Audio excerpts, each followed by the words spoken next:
Atendendo a pedido no canal, hoje trago para vocês o caso Lidiane, outro caso do quadro de erros do judiciário.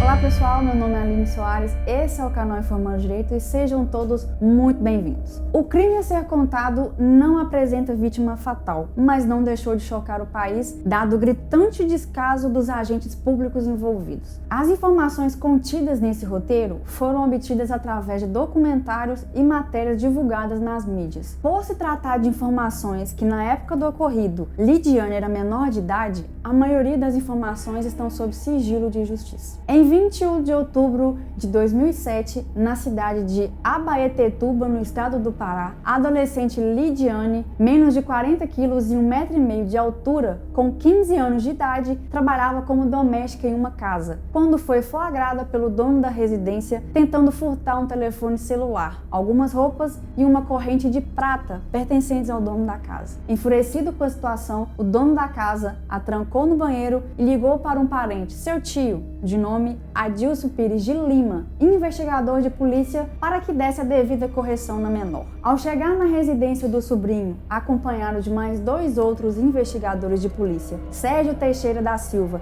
e Francisco Carlos Fagundes Campos, resolveram fazer um procedimento diferente daquele que a lei determina, que seria conduzir a menor infratora até a autoridade policial para que essa pudesse realizar o procedimento específico aplicável a jovens infratores e a sua devida punição. No entanto, os investigadores de polícia decidiram que a adolescente merecia uma verdadeira punição. E foi aí que lhe deram socos nas costelas e a ameaçaram de morte com uma arma dentro de sua boca, caso voltasse a praticar esse tipo de conduta criminosa. Depois de agredirem a adolescente, já na delegacia, a delegada plantonista na época, Flávia Verônica Monteiro Pereira, acreditando que a jovem tinha 19 anos e não 15, pois a identidade que Lidiane carregava era falsa, lavrou os autos de prisão em flagrante e determinou a prisão da moça. Porém, na época do ocorrido, a cidade de Abaetetuba não possuía penitenciária feminina e homens e mulheres dividiam a mesma penitenciária. Diante dessa informação e sem ter o mínimo de cuidado de separar a moça dos outros presos, pois todos eram do sexo masculino,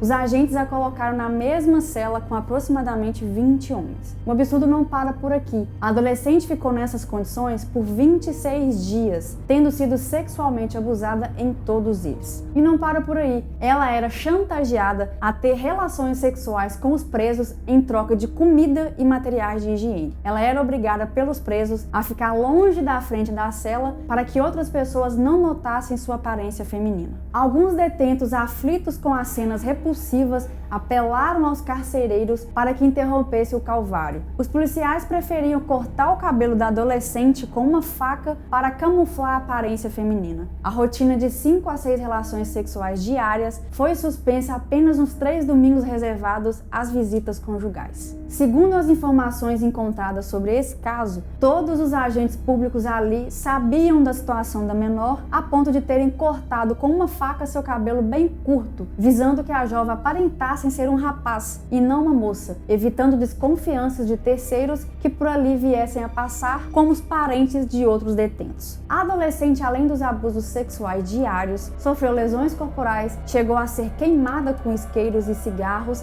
enquanto tentava dormir. Por ter sido abusada por vários dos presos que estavam na cela com ela, a menor não conseguia lembrar o rosto e o nome de todos os envolvidos, recordando apenas de Beto Júnior e Rodinei Leal, conhecido como Cão. No dia 23 de outubro de 2007, 2 dias após a captura de Lidiane, os autos da prisão em flagrante chegaram até as mãos da juíza, na época, Clarice Maria de Andrade, que se limitou a assinar os documentos em nada se manifestando acerca de eventual transferência da garota para uma penitenciária feminina, mesmo sabendo que no município onde atuava não existia essa modalidade carcerária. 14 dias depois da captura, ou seja, tempo em que a menor continuava presa com os homens, a juíza recebeu um ofício do Tribunal de Justiça do Pará, determinando a transferência da menina para um presídio feminino em Belém, em caráter de urgência, vez que Abaetetuba carecia desse tipo de estabelecimento. Só houve repercussão do caso quando o Conselho Tutelar interferiu, em razão da denúncia que havia recebido sobre a situação da adolescente, quando um preso que foi solto acionou o conselho tutelar. A conselheira na época do ocorrido, Diva de Jesus, foi até a delegacia levando a certidão de nascimento da menor para explicar tudo o que estava acontecendo. Mesmo com a interferência do conselho tutelar, o delegado Antônio Fernando Cunha não liberou a menor de imediato, justificando que necessitava de uma ordem judicial para poder cumprir tal diligência, mas tirou a jovem da cela masculina e a colocou na cela dos escrivães até outro dia. No dia seguinte, o pai da menor se deslocou até a delegacia acompanhado de um conselheiro tutelar para novamente explicar a situação às autoridades. Na oportunidade, foram atendidos pelo delegado Rodolfo Fernando Vale Gonçalves, qual informou que a jovem já havia fugido e que não tinha notícias de seu paradeiro. Dias depois, a moça foi encontrada rondando Cais do Porto, onde revelou que chegou até lá por policiais civis, os quais lhe ameaçaram de morte e ordenaram que saísse da cidade. O caso ganhou tanta repercussão a ponto da governadora na época, Ana Júlia Carepa, se manifestar sobre o ocorrido, informando que os envolvidos seriam devidamente punidos, prometendo afastar de seus cargos, além de ter feito um decreto proibindo a manutenção de mulheres na mesma cela penitenciária que homens. Aos 24 anos, ela parou de estudar, não tem profissão fixa, foi afastada do programa de proteção, convive com crack e teme ser morta por traficantes, segundo o relato de pessoas próximas. As últimas informações que temos sobre Lidiane foi do ano de 2016. 9 anos após o ocorrido em 2007, a jovem levava uma vida desprotegida, de privações e medo, a mais de 3.000 quilômetros do Pará. Não tem endereço certo e vive perambulando pelas ruas. A garota vive afastada da família. Segundo o relato de conhecidos, o convívio com os parentes já era difícil mesmo antes da detenção ocorrida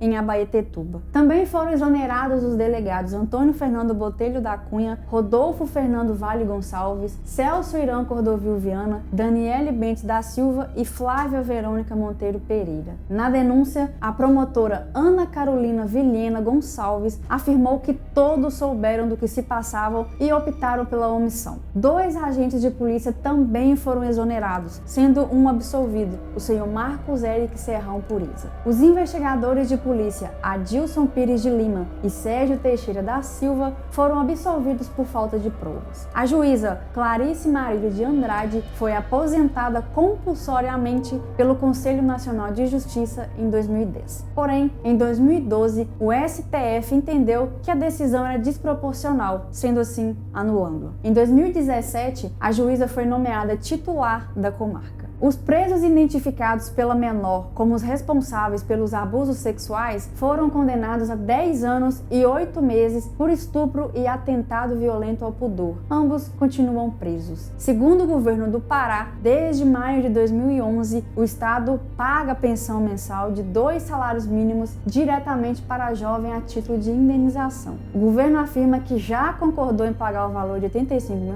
também como indenização, mas não há data definida para isso. Algumas matérias dizem que Lidiane está no sul do país, outras dizem não saber ao certo o seu paradeiro. Se você quer saber mais sobre algum caso específico que houve erro do judiciário, deixe aqui nos comentários. Obrigada pela atenção e até o próximo vídeo.